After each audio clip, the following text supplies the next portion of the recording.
Okay, so this is like a part 2 because I had paused it when I was reading it and it for some reason would not let me continue. Okay, so here is some people standing around, and there he is way in the back. It'll be better if you could see there. Okay.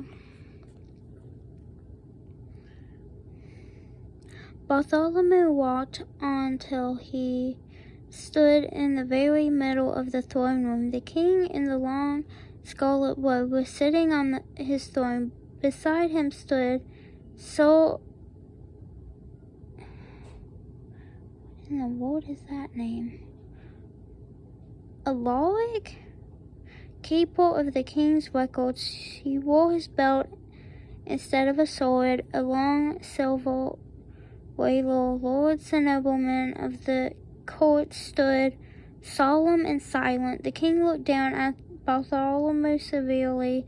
"Young man, I will give you one more chance. Will you take off your hat for your king, your majesty?" said Bartholomew as politely as he possibly could. "I will, but I'm afraid it won't do any good." And he took off his hat, and it didn't do any good. Sorry, this is what happens when I try to film. Anyway.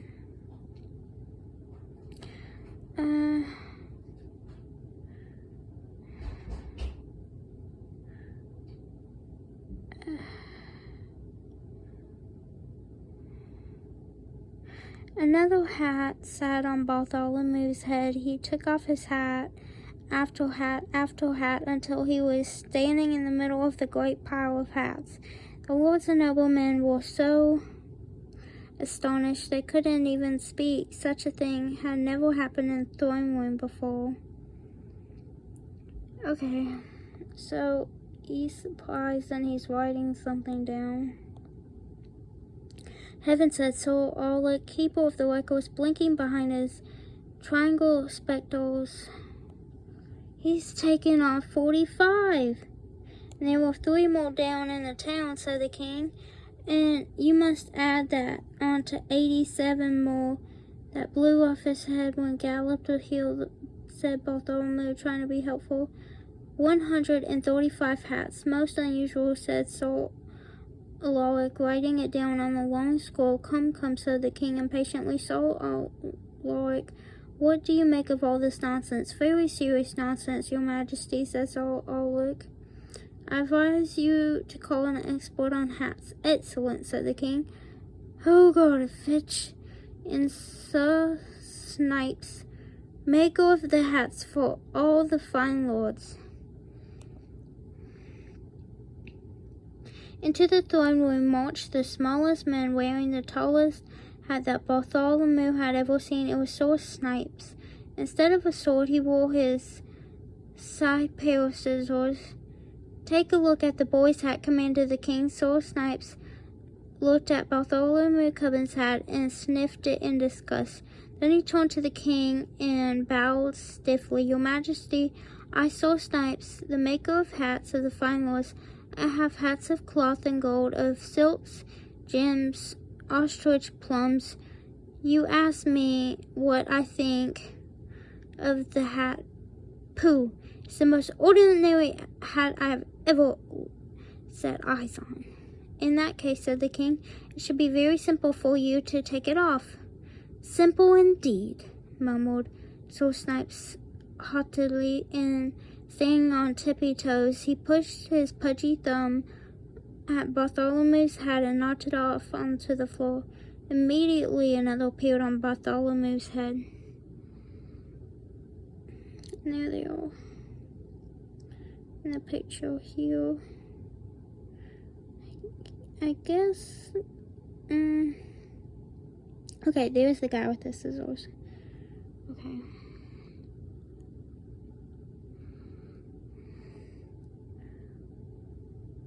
"Squeebies!" screamed Sir Snipes, leaping in the air higher as he was tall. He turned and ran shrieking out of the throne room. "Dear me," said the king, looking very puzzled. "If Snipes couldn't do it, this must be more than an ordinary hat." 136, wrote Sir Aulic, wrinkling his brow. "Your Majesty, I advise that you call your wise men." "A fine idea of the king.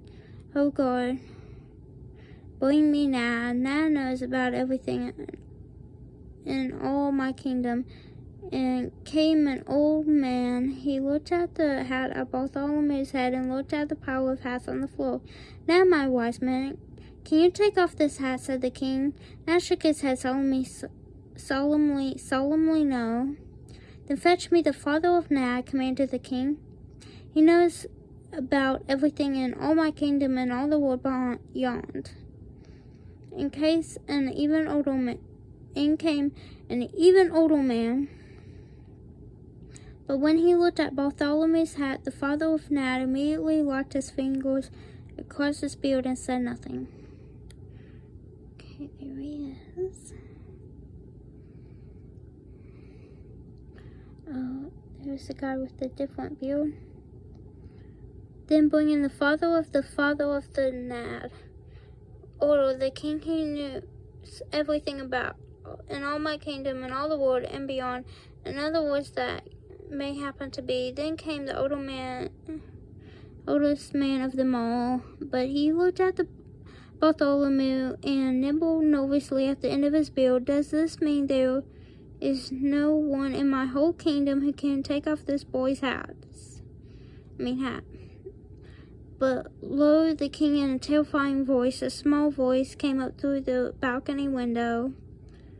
"What's the matter, Uncle Darwin?" To Bartholomew it sounded like the voice of a boy. The king stepped out on the balcony and leaned over the marble railing. "There was a boy in here just about your age," the king said. "He won't take off his hat." Oh, he has a hat too. Bartholomew tipped up behind the king and looked down. There stood a boy with a big lace collar, a very proud little boy with his nose in the air. It was the Grand Duke Wilfred, nephew of the king. "You sent him down here," said the King Duke Wilfred. "I'll fix him." The king thought for a moment. He pushed back his coat and scratched his head. "Well, maybe you can't. There's no harm trying. Take him to the Grand Duke Wilfred," commanded the king, and two of the king's own guards led Bartholomew out of the throne room. Okay, I have to pause for